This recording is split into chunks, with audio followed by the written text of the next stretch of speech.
آدم هو الرحمن الرحيم هو الله الذي لا بالله السميع العليم من الشيطان اللعين الرجيم بسم الله الرحمن الرحيم الحمد لله رب العالمين وصل يا ربي على محمد وآله الطاهرين اللهم صل على محمد وآل محمد وعجل فرجهم وعجل لوليك الفرج يا كريم واجعل فرجنا بفرجه يا أرحم الراحمين توكلت على الله العظيم رب اشرح لي صدري ويسر لي أمري واحلل عقدة من لساني يفقه قولي رب يسر ولا تعسر وتمم بالخير آمین یا رب العالمین. طلاب عزیز، ہم اب بھی وجود پروردگار کی دلائل کی تلاش میں ہیں. اب تک تو بہت ساری دلائل پہ ہم نے نظر ڈالی اور ہم قریب ہیں اس موضوع کو اختتام تک پہنچانے کے لیے. اور آج سے چند ایک جلسوں میں ہمیں حکمت الہی علم الکلام کے اندر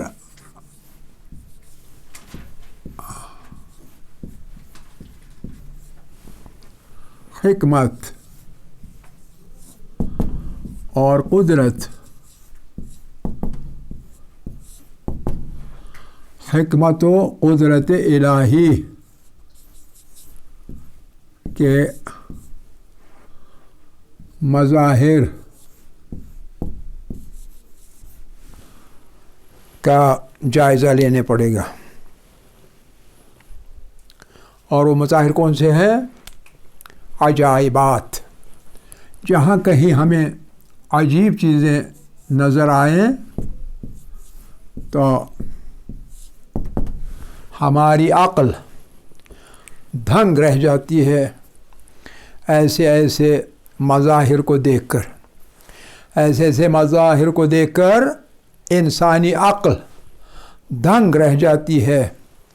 آج بھی جب کہ سائنس نے، مادیت نے بہت ترقی کی ہے، لیکن اس کے باوجود جہاں وہ بالکل نکارتے ہیں اللہ کے وجود کو، ساتھ میں ہی یہ عجائبات دیکھ کر ان کی بھی عقل دنگ رہ جاتی ہے.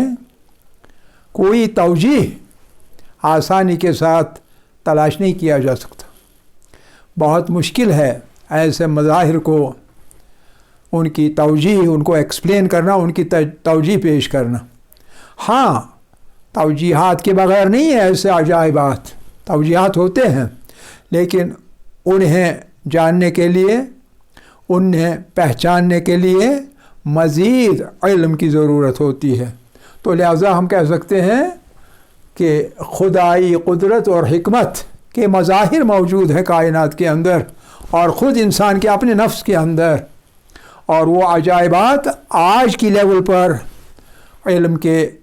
علم کی آج کی لیول پر ہم ان کی توجیہ کرنے میں مشکل محسوس کر رہے ہیں. تو لہذا وہ عجائبات ایسے ہیں کہ کوئی چارہ نہیں رہ جاتا انسان کو اپنی ضعیفی کا اقرار کرنے کے بغیر، اور پھر اپنی ضعیفی کا اقرار کرنے کے علاوہ ان عجائبات کو قبول کرنے میں کہ یہ الہی قدرت اور الہی حکمت کے مظاہر ہیں. یعنی خدا کی قدرت، طاقت، قوت اور خدا کی حکمت انہی کو ظاہر کرتا ہے اور کسی چیز کو یہ مسئلہ ظاہر نہیں کرتا.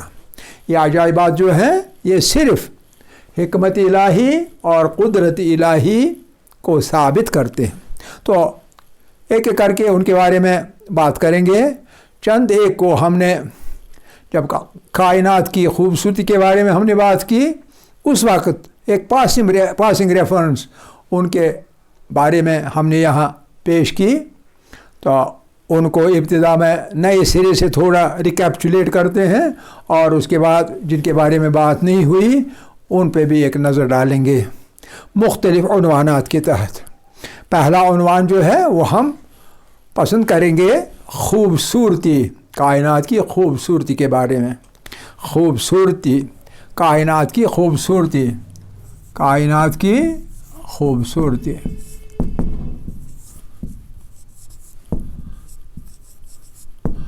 اسی عنوان کے تحت ہم ایک آدھ مظاہر قدرت کا انتخاب کرتے ہیں، مظاہر عجائبات کا انتخاب کرتے ہیں اور اپنے ذہن کو یہ سمجھنے کے لیے مجبور کریں گے کہ چونکہ ان کی توجیہ at the present level of intellectual development مشکل ہے تو اس لیے حکمت الہی اور قدرت الہی کو قبول کرنے کے بنا کوئی چارہ کار نہیں ہے انسانی ذہن کے لیے.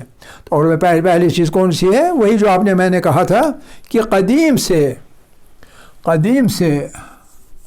بہت قدیم سے، ممکن ہے تب سے جب سے یہ چیزیں پیدا کی گئی، جب سے یہ چیزیں خلق کی گئی، تب سے ہے ایک دوستی پائی جاتی ہے کن کے درمیان؟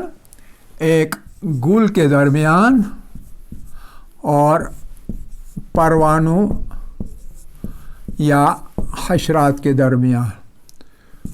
حشرات یعنی کیڑے مکوڑوں کے درمیان اور پروانوں کے درمیان پھولوں کے ساتھ قدیم سے ایک معاہدہ موجود ہے. معاہدہ، ایگریمنٹ، ایک ایگریمنٹ موجود ہے اور وہ ایگریمنٹ، اس ایگریمنٹ کی پوری وفاداری کر رہے ہیں دونوں. پھول بھی وفاداری کر رہے ہیں اور پروانے بھی وفاداری کر رہے ہیں. اور وہ ایگریمنٹ کیا ہے؟ وہ ایگریمنٹ ہے گل جو ہے وہ اپنے آپ کو سجاتے ہیں اور سنوارتے ہیں، اسی طرح جیسے دلہن اپنے آپ کو سنوارتی اور سجاتی ہے تاکہ زیادہ سے زیادہ اٹریکٹیو بن جائے. تو پھول بھی ایسا ہی کرتے ہیں اور اٹریکٹیو بننے کے لیے ساتھ میں وہ ایک ضیافت بھی پیش کرتے ہیں. جیسے کہ ایک شادی کے اندر لڑکی والوں کے گھر پر ایک دعوت کا اہتمام ہوتا ہے، اسی طرح پھول بھی ان پروانوں اور حشرات کے لیے ایک دعوت کا انتظام کرتے ہیں. پہلے ان کو اٹریکٹ کرتے ہیں کن چیزوں سے؟ ایک خوشبو سے، ایک بہت ہی دلکش رنگوں سے. ان دو چیزوں سے وہ ان کو اپنی طرف متوجہ کرتے ہیں، اپنی طرف اٹریکٹ کرتے ہیں اور اس کے بعد ایک ضیافت پیش کرتے ہیں. وہ ضیافت کیا ہوتی ہے؟ وہ ضیافت ہوتی ہے پہلے ایک پرکشش بنتے ہیں یعنی سنوارنے کے ساتھ، زینت کرنے کے ساتھ، رنگوں کی زینت اور خوشبوؤں کی زینت. اس زینت کے ساتھ ساتھ اور کیا کرتے ہیں؟ دعوت کرتے ہیں. اور اس دعوت میں پیش کیا کرتے ہیں؟ ایک طرح کی مٹھاس اور شیرینی، ایک طرح کی مٹھاس اور شیرینی. اور وہ کیا ہوتی ہے؟ وہ نیکٹار ہوتا ہے. نیکٹار جو بہت ہی میٹھا ایک رس ہوتا ہے وہ پیش کرتے ہیں. نیکٹار کی دعوت کرتے ہیں ان پروانوں کو، شہد کی مکھیوں کو وغیرہ حشرات کو. ان کو ایک دعوت کرتے ہیں اور جب وہ دعوت پہ آتے ہیں تو ساتھ میں وہ پھولوں کا کام کرتے ہیں. اور وہ پھولوں کا کام کیا ہے؟ پھولوں کا کام ہے اصلی ازدواج. پھولوں کا اصلی ازدواج. اور وہ ازدواج کیا ہوتا ہے؟ ازدواج ہوتا ہے مادہ منویہ. پولن ڈسٹ جو ہوتی ہے مادہ منویہ، پولن ڈسٹ یہ پولن ڈسٹ جو ہوتی ہے وہ اپنے ساتھ لے جاتے ہیں اپنی ٹانگ اور پاؤں میں چپک کے، اور جب دوسرے پھول پر بیٹھتی ہیں، دوسرے پھول پر جاتی ہیں، وہاں یہ مادہ ونویہ اس کو وہیں چھوڑتے ہیں، اور وہ جو پھول کا مادہ حصہ ہوتا ہے تو اس دوسرے پھول کے مادہ حصہ پر یعنی اووری پر مادہ حصہ پر چھوڑ دیتے ہیں، اور مادہ حصہ پر جب اس کو ترک کرتے ہیں، چھوڑ دیتے ہیں، تو اس سے پھولوں کی، پودوں کی، سبزیوں کی، بیجوں کی، مختلف حبوب کی نسل کشی ہو جاتی ہے، یعنی نسل آگے چلتی ہے، کیونکہ یہ پولن ڈسٹ جب مادہ حصہ میں چلا جاتا ہے تو اس سے بیج پیدا ہو جاتے ہیں، اور جو بیج پیدا ہو جاتے ہیں وہ پھر ہواؤں کے ذریعے سے یا انہی حشرات کے ذریعے سے جگہ جگہ جا کے زمینوں پر وہاں گر جاتے ہیں، اور زمینوں پر گر کر دھیرے دھیرے اس میں سے ان کی جرمنیشن ہو جاتی ہے، اور پھر جرمنیشن ہو کر نئے نئے پودے پیدا ہو جاتے ہیں۔ یہ ازدواج گلوں کی پیداوار کی، مختلف قسم کے درختوں کی یا پودوں کی اس قدیم دوستی کے ذریعے سے انجام کو پہنچ جاتی ہے۔ تو اب سوال یہاں پیدا ہو جاتا ہے وہی، اس میں کیا مظاہر عجائبات ہیں؟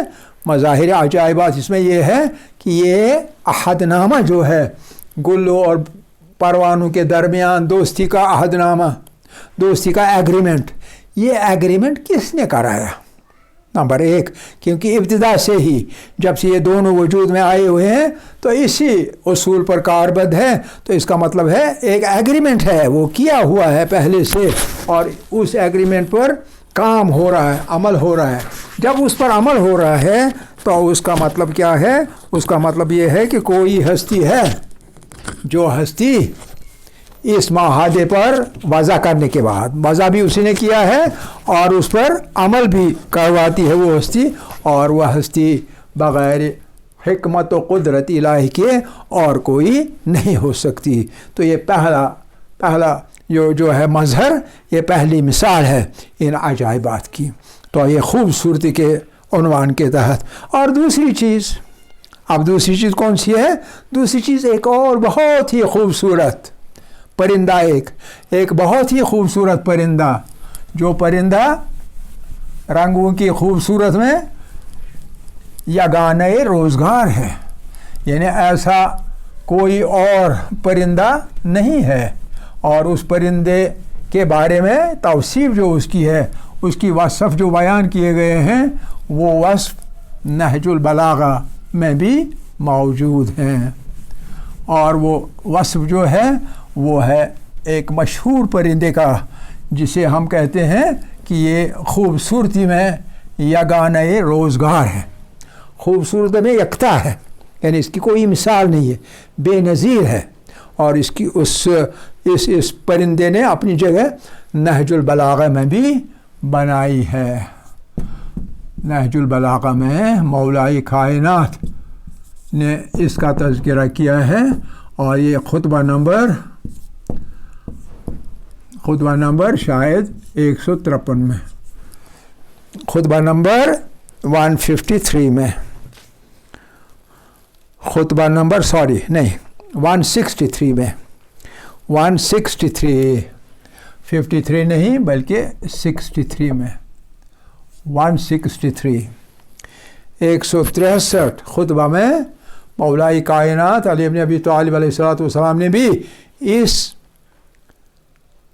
پرندے کی توصیف بیان کی ہے، تعریف بیان کی ہے، ایک خطبہ صرف اس کے اوپر ہی بیان فرمایا ہے، اور وہ پرندہ ہے مور۔ مور کے پرندے کی مثال ہے جسے عربی میں طاؤس کہتے ہیں اور انگریزی میں پی کاک کا نام دیا جاتا ہے، میل پی کاک۔ دوسرا ہوتا ہے پی ہن، یہ پی کاک کی مثال ہے، پی ہن کی نہیں ہے۔ اب پی کاک کے بارے میں چند جو قوائف ہے وہ یوں ہے کہ پی کاک ایک عجیب الخلقت پرندہ ہے خوبصورتی کے لحاظ سے، ایسا خوبصورت اور کوئی پرندہ نہیں ہے. اور خوبصورتی کی اس کی خوبصورتی کہاں پائی جاتی ہے؟ خاص کر اس کے ایک لمبے دم کے اندر. اس کی ایک بہت لمبی دم ہوتی ہے، اور بہت لمبی دم جو ہوتی ہے وہ کبھی کبھی خاص مواقع پر خاص مقاصد کے تحت اس کو بالکل 90 ڈگری پر کھڑا کرتا ہے اور پھیلاتا ہے. 90 ڈگری پر کھڑا کر کے پھیلاتا ہے.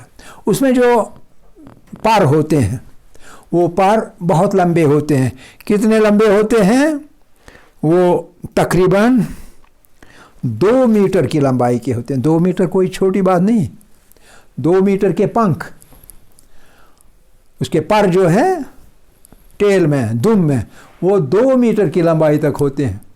اور ہر ایک پر جو ہے، ہر ایک پر اس ٹیل کے اندر، اس دم کے اندر، اس پہ طرح کی مہریں جیسی ہوتی ہیں. مہریں جیسی ہوتی ہیں آنکھ کی شکل کی، اور طرح کے رنگ، خوبصورت رنگ. سفید ہوتا ہے ایک رنگ، سنہری ہوتا ہے دوسرا رنگ، بنفشی ہوتا ہے تیسرا رنگ، گہرا نیلا ہوتا ہے چوتھا رنگ. اس طرح سے رنگ ہی رنگ ہوتے ہیں. ایک وائلٹ رنگ ہوتا ہے. ان وائلٹ رنگز کے اندر، اس کے اوپر، وائلٹ رنگوں کے اندر اس کے اوپر یہ مہرے جیسی چھپی ہوتی ہے. اس کا بالکل تفصیل سے بیان کیا ہے مولا کائنات نے اپنے خطبے کے اندر. وہ یہ کب ایسا کرتا ہے؟ کہتے ہیں جب میٹنگ سیزن آ جاتا ہے. میٹنگ آپ کو پتہ ہوگا کیا ہوتا ہے؟ جب نر پرندہ مادہ پرندہ کے ساتھ جفت ہوتا ہے، اس کو میٹنگ سیزن کہتے ہیں. اس سیزن کے اندر یہ مادہ کے پاس جا کر، یہ جو پیکاک ہے، مادہ کے پاس جا کر اپنا ٹیل پھیلاتا ہے، اپنی دم پھیلاتا ہے کھڑا کر کے، اور ایک بہت بڑا پنکھا جیسا لہراتا ہے. اور لہراتا ہی نہیں بلکہ اس کے ساتھ ناچتا بھی ہے. اس لیے مور کا ناچ بہت مشہور ہے. مور کا ناچ مشہور ہے. اور مور کے ناچ کے بارے میں کچھ اشعار بھی ہیں. شاعروں نے شاعری کی ہے اس مور کے ناچ پر، اور بیان کیا ہے کیسے ناچتا ہے، کس کے سامنے؟ مورنی کے سامنے، تاکہ مورنی اس کی طرف آکرشت ہو جائے، اس کی طرف اٹریکٹ ہو جائے، اور تاکہ یہ دونوں پھر بعد میں میٹنگ کر لیں. تو اس کا پورا ایکسپلینیشن خطبہ نمبر 163 میں نہج البلاغہ کے موجود ہے. مور کی تخلیق، لہذا مور کی تخلیق کس نے کی، کیسے کی، کیسا خوبصورت. اور یہ کیا خوبصورتی صرف ایک بار پیدا ہو گئی، دوبارہ نہیں ہوگی. نہیں، مولا فرماتے ہیں کہ یہ بار بار مخصوص سیزنز پر، ہمیں معلوم ہے بایولوجی کے طور پر کہ یہ میٹنگ سیزن سے پہلے، جب میٹنگ سیزن آ جاتا ہے تو یہ پرانے پنکھ پھینک دیتا ہے، جیسے سانپ اپنی کینچلی پھینکتا ہے اور نئی کینچلی اس پر، کینچلی یعنی اوپر والی جلد. اس طرح یہ اپنے والے پنکھ پھینک دیتا ہے اور اس کی جگہ نئے پنکھ اگ جاتے ہیں جن میں زیادہ تازہ اچھے رنگ ہوتے ہیں. وہی پیٹرن بالکل اور ڈیزائن بالکل وہی، آمیزش رنگوں کی بالکل وہی بھی ہوتی ہے جو پہلے ہوا کرتی تھی. اس میں کوئی فرق نہیں آتا. گویا اس کے بدن میں ہی جیسے ایک فارمولا رکھا گیا ہے تاکہ جو نئے پنکھ آ جائیں وہ اسی فارمولا کے مطابق ہو بہو ویسے ہی پنکھ اگائے جیسے کہ پہلی بار اگائے تھے، جیسے کہ پہلی بار تھے. تو یہ عجیب چیز ہے. تو لہذا اس کے بارے میں یہ ہے کہ اس کی عمر، مور کی عمر کتنی ہوتی ہے؟ مور کی عمر ہوتی ہے 10 سے 25 سال. اور وزن کس کا کتنا ہوتا ہے؟ وزن اس کا ہوتا ہے 4 سے 6 کلو. اور 4 سے 6 کلو کا مطلب ہے خاصا وزنی پرندہ ہوتا ہے. لیکن اس کے باوجود نزدیک والی ڈسٹنس تک یہ اڑ سکتا ہے. زیادہ لمبی ڈسٹنس تک اڑ نہیں سکتا کیونکہ بھاری ہے، لیکن مختصر ڈسٹنس ہو، فاصلہ ہو، اتنا سا یہ اڑ سکتا ہے. اور یہ مور ایسا ہے کہ یہ چھوٹے حشرات کو کھاتا ہے. آپ کو پتہ ہے حیوان 2 قسم کے ہوتے ہیں، ایک ہوتا ہے ہربیورس، ایک ہوتا ہے کارنیورس، یعنی سبزی خور اور گوشت خور. لیکن یہ جو مور ہوتا ہے یہ واحد جاندار ہے جو کہ اومنیورس ہے. اومنیورس کا مطلب انسان کی طرح